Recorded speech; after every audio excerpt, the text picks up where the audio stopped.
Hello दोस्तों, जय हिंद, नमस्कार। मैं रमेश यादव आप सभी का स्वागत करता हूं study with Ramesh Yadav YouTube channel पर। जो हमने करंट अफेयर की सीरीज चलाई हुई है उसी को आगे बढ़ाते हुए आज की क्लास 10 मार्च 2024 का करंट अफेयर की क्लास होगी। उम्मीद करता हूं अभी तक जो क्लासेज हुई हैं आपको पसंद आई होगी, और अगर आज की क्लास भी पसंद आती है तो लाइक करें, शेयर करें, चैनल को सब्सक्राइब करें और कमेंट करके ज़रूर बताएं आपको क्लास कैसी लगी। और कुछ बच्चे इस टेंशन में है कि उनका हरियाणा के जो डी ग्रुप का एग्ज़ाम हुआ तो उसमें नहीं हुआ, तो आप टेंशन ना लें और आगे अपनी तैयारी जारी रखें। या जिसके 2-3 नंबर कम है तो वो वेट करे, वेटिंग में उनका हो जाएगा। और रेलवे की तैयारी करने के लिए आप हमारे चैनल से जुड़ सकते हैं। रेलवे की प्रॉपर क्लासेज मिलेगी, बिल्कुल लाइव क्लासेज मिलेगी, सभी सब्जेक्ट की क्लासेज मिलेगी। और रेलवे डी ग्रुप के लिए खासकर साइंस और करंट अफेयर आपको एक भी क्वेश्चन बाहर नहीं जाने देंगे। और एएलपी और एनटीपीसी के लिए जो जिक्के होगी वो प्रॉपर आपको जिक्के कराई जाएगी। तो आप हमारे चैनल से जुड़ सकते हैं। और जो बच्चा रेलवे की तैयारी करने की कोशिश कर रहा हो तो आप उसके पास अपने चैनल को शेयर कर सकते हैं। तो चलिए शुरू करते हैं आज की क्लास 10 मार्च 2024 का current affair. Point number 1, Zoya Akhtar और असमा खान ने जीता इंडिया यूके अचीवर सम्मान। तो इंडिया यूके अचीवर सम्मान किस किस ने जीता है? जोया अख्तर और असमा खान ने जीता है। इंपॉर्टेंट रहेगा क्वेश्चन, जानते हैं इसके बारे में। फिल्मकार जोया अख्तर और ब्रिटिश भारतीय शेफ असमा खान लंदन में वार्षिक इंडिया यूके अचीवर सम्मान के विजेताओं में शामिल हैं। इस पुरस्कार के तहत भारतीय छात्रों की उपलब्धियों को मान्यता दी जाती है। ज़्यादा कुछ याद नहीं करना कहाँ ये आयोजित किया गया, कुछ नहीं, सिर्फ याद ये करना कि जोया अख्तर और असमा खान ने जीता है इंडिया यूके अचीवर्स सम्मान। चलिए आगे चलते हैं। पॉइंट नंबर 2, नमस्ते योजना स्वच्छता कर्मियों की सुरक्षा और गरिमा की ये सुनिश्चित किया गया है कि जो हमारे सफाई कर्मचारी होते हैं, जो जैसे गटर में भी वे मैनुअली घुसकर भी उसको साफ करते हैं, तो उनके लिए एक योजना शुरू की गई है, नमस्ते योजना। चलिए इसके बारे में जानते हैं। नमस्ते मैनुअल सीवर सफाई पर प्रतिबंध लगाकर सफाई कर्मचारियों की सुरक्षा सुनिश्चित करता है। तो देखो, जो मैनुअल सफाई करते हैं उन पे प्रतिबंध लगा दिया गया है। अब जो भी काम होगा वो मशीनरी से होगा। 349.76 करोड़ के बजट के साथ यह स्वास्थ्य बीमा सुरक्षा प्रशिक्षण और उपकरण सब्सिडी प्रदान करता है। ज़्यादा कुछ याद करने की ज़रूरत नहीं है। जो नमस्ते योजना है वो किनके रिगार्डिंग शुरू की गई है? स्वच्छता कर्मियों के रिगार्डिंग शुरू की गई है। क्या है इसका मैटर कि मैनुअल सीवर सफाई पर प्रतिबंध लगाया गया है। तो बहुत अच्छी पहल है भाई। आप सब हमारे शहर में मेन जो रोल अदा करते हैं वो सफाई कर्मचारी होते हैं। अगर वो 2 दिन की हड़ताल पे चले जाए तो शहर का बुरा हाल हो जाए, निकला नहीं जाए घर से बाहर। तो सलूट है उनको, तो उनके लिए बहुत अच्छी पहल है ये।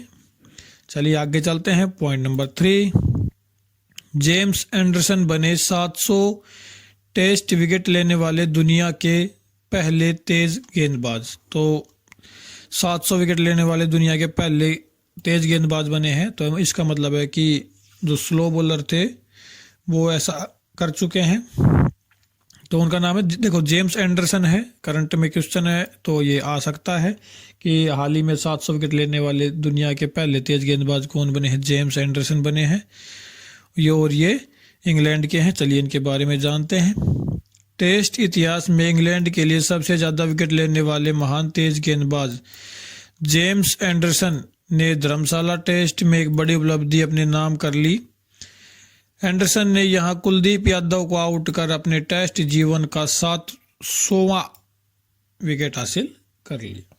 तो देखो, इससे पहले अगर हम स्पिन बॉलर की बात करें तो मुथैया मुरलीधरन ने आज तक सबसे ज़्यादा विकेट ली है, 800 प्लस विकेट है उनकी।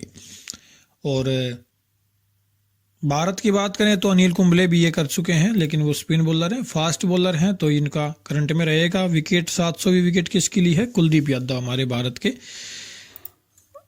स्पिन गेंदबाज हैं कुलदीप यादव, तो उनकी विकेट ली है, तो ये करंट में है, तो ये इसको याद रखना। चलिए आगे चलते हैं। पॉइंट नंबर 4, आत्मनिर्भर एआई उन्नति के लिए भारत करेगा 10,000 जीपीयू सुपर कंप्यूटर का निर्माण। भाई ये है इसका नाम 10,000 जीपीयू, ये नहीं है कि 10,000 कंप्यूटर बनाएगा। ये सुपर कंप्यूटर बहुत कॉस्टली बनते हैं और काम भी बहुत ज़्यादा करते हैं, ये इनकी प्रोसेसिंग बहुत तेज होती है। तो आत्मनिर्भर एआई आर्टिफिशियल इंटेलिजेंस का डेली करंट में एक ना एक क्वेश्चन चल रहा है। आप ध्यान रखना, एआई का क्वेश्चन आपको एग्जाम में जरूर मिलेगा, क्योंकि एआई पे भारत ने क्या, विश्व ने भी बहुत ज़्यादा जोर दे रखा है।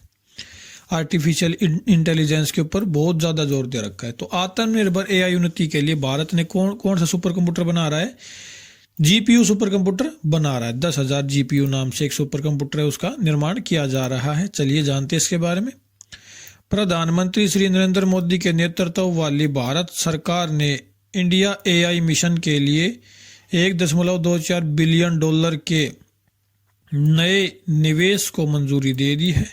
इस पहल का लक्ष्य शुरू से ही एक अखिल भारतीय एआई पारिस्थितिकी तंत्र बनाना, भारत की तकनीकी शक्ति को बढ़ाना और एआई में नवाचार को बढ़ावा देना है।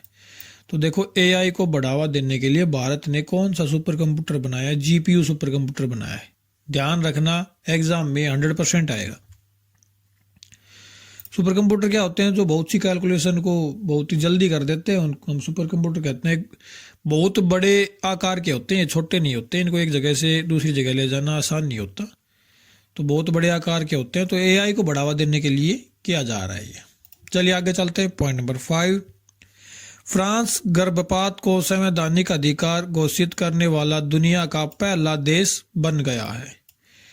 तो भाई भारत में तो ऐसा हाल है कि अगर आपने गर्भपात के रिगार्डिंग अगर कोर्ट में अपनी याचिका लगाई है तो बच्चा हो जाएगा 10 साल का, उसके बाद फैसला आएगा कि हाँ आप गर्भपात करा सकते हो। तो ऐसा हाल है हमारे भारत में। तो लेकिन इसको एक संवैधानिक अधिकार बनाया है फ्रांस ने। संवैधानिक अधिकार क्या होते हैं? जब कोई हमारे अधिकारों का हनन करता है तो हम सीधे सुप्रीम कोर्ट में जा सकते हैं। आपने पढ़ा होगा, पॉलिटी में पढ़ा होगा कि संवैधानिक उपचारों का अधिकार अनुच्छेद 32, कि अगर हमारे अधिकारों का हनन हो रहा है तो हम या तो हाई कोर्ट या सुप्रीम कोर्ट डायरेक्ट जा सकते हैं। तो अनुच्छेद 32 के तहत तो हम सुप्रीम कोर्ट जा सकते हैं और अनुच्छेद 226 के तहत हाई कोर्ट में जा सकते हैं। तो वो होता है संवैधानिक अधिकार, जो हमें संविधान हमारा हमें अधिकार देता है। तो फ्रांस ने गर्भपात को संवैधानिक अधिकार दिया है और दुनिया का पहला देश बन गया है। तो ये इम्पोर्टेंट होगा हमारे लिए। फ्रांस के बारे में अगर बात करें तो आप मेरे को कमेंट करके ये बताएं कि 26 जनवरी 2024 को हमारे मुख्य अतिथि, गणतंत्र दिवस पर मुख्य अतिथि कौन थे? तो आप कमेंट करके ज़रूर बताएं। चलिए नेक्स्ट पॉइंट देखते हैं। पॉइंट नंबर 6, भारत को मिला खसरा और रुबेला चैंपियन पुरस्कार। तो खसरा और रुबेला पे भारत ने जीत हासिल कर ली है, तो इसलिए भारत को ये पुरस्कार मिला है। चलिए जानते हैं इसके बारे में। भारत को द मीजल्स एंड रुबेला, भाई खसरा को मीजल्स बोलते हैं, पार्टनरशिप द्वारा प्रतिष्ठित मीजल्स एंड रुबेला चैंपियन पुरस्कार से सम्मानित किया गया है। यह पुरस्कार खसरा और रुबेला रोगों की रोकथाम में भारत के अनुकरणीय प्रयासों को मान्यता देता है। तो ये पुरस्कार किसके द्वारा वितरित किए जाते हैं? ये रेड क्रॉस यूएसए के द्वारा वितरित किए जाते हैं। तो रेड क्रॉस यूएसए ने भारत को खसरा और रुबेला चैंपियन का पुरस्कार दिया है। तो याद रहेगा आपको, उम्मीद करता हूं। चलिए नेक्स्ट चलते हैं। पॉइंट नंबर 7, DST और टी हब ने हैदराबाद में AIML हब लॉन्च किया। तो AI को देख लो कितना बढ़ावा दिया जा रहा है, हर चीज़ में AI घुसा रहे हैं, हर चीज़ में। अब एक मोबाइल आया है सैमसंग का S24, उसमें बताया जा रहा है कि इसमें भी AI है। और AI तो अगर हकीकत में देखा जाए तो हमारे फ़ोन में भी कुछ हद तक एआई है, आर्टिफिशियल इंटेलिजेंस है, क्योंकि हम जिस चीज़ के बारे में एक बार सर्च कर लेते हैं तो उसी से रिलेटेड हमारे फ़ोन में वो चीज़ें चलती रहती हैं। तो उसमें कुछ हद तक एआई है, क्योंकि गूगल ने भी अपना एआई डेवलप कर रखा है और धीरे धीरे उसको आगे बढ़ा रहे हैं। फ़ोन में तो ऐसा भी है कि अगर हम जिस चीज़ के बारे में बात कर रहे हैं, अगर हमने फ़ोन कॉल कर रखा है, किसी चीज़ के बारे में बात कर रहे हैं कि हाँ भाई हम इस चीज़ को ख़रीदेंगे, तो थोड़ी देर बाद देखेंगे तो आपके फ़ोन में उसी चीज़ के रिगार्डिंग ऐड आने लग जाती है। तो वो भी एक एआई है। तो एआई को बढ़ावा दिया जा रहा है। तो हैदराबाद में हब बनाया जा रहा है। चलिए जानते हैं इसके बारे में। विज्ञान और प्रौद्योगिकी विभाग, ये भारत सरकार का है, ने टी हब के सहयोग, टी हब एक कंपनी है, हैदराबाद में मशीन लर्निंग और artificial intelligence technology hub launch किया है। तो भाई ये हैदराबाद में किया है, तो ये इम्पोर्टेंट रहेगा। इस पहल का उद्देश्य एआई नवाचार में तेजी लाना, रोजगार सृजन की सुविधा प्रदान करना और एआई और एमएल स्टार्टअप के लिए एक सहायक पारिस्थितिकी तंत्र को बढ़ावा देना है। तो देखो, रोजगार एआई से कम होंगे या बढ़ेंगे? आप कमेंट करके एक बार बताएं मेरे को, क्योंकि मेरा हिसाब थोड़ा कुछ और कह रहा है, लेकिन ये कह रहे हैं कि रोजगार बढ़ाएंगे इससे। चलो अच्छी बात है, बढ़ सकता है रोजगार। तो एआई को जो हब बनाया वो हैदराबाद बनाया गया है। चलिए आगे चलते हैं। पॉइंट नंबर 8, भारतीय सशस्त्र बल करेगा जैसलमेर में भारत शक्ति अभ्यास का आयोजन।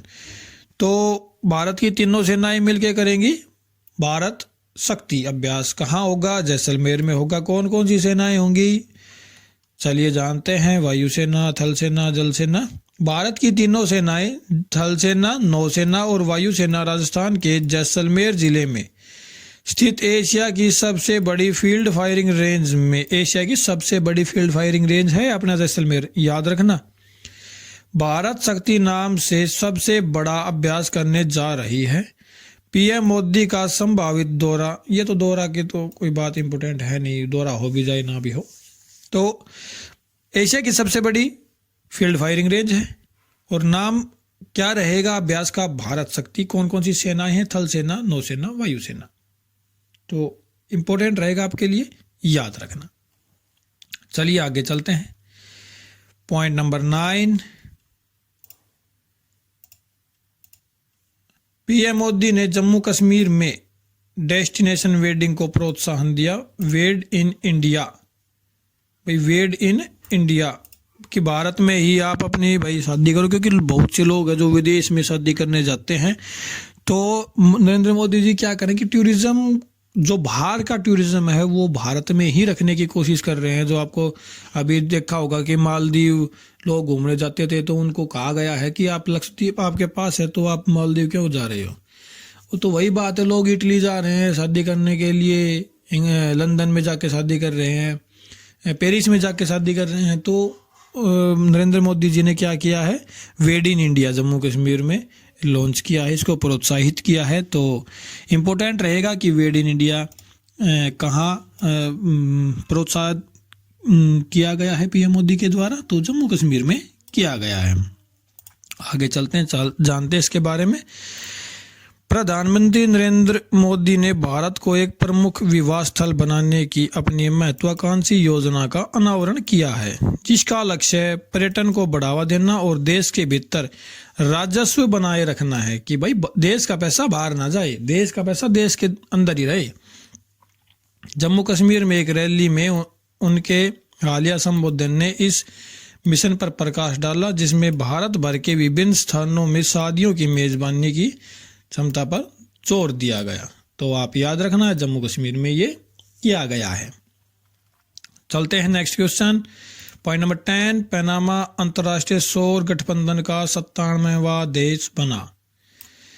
तो पनामा भी अंतर्राष्ट्रीय सौर गठबंधन का सदस्य बन गया है। अंतर्राष्ट्रीय सौर गठबंधन का जो मुख्यालय है वो अपने गुरुग्राम हरियाणा में है। चलिए इसके बारे में जानते हैं, पनामा के बारे में।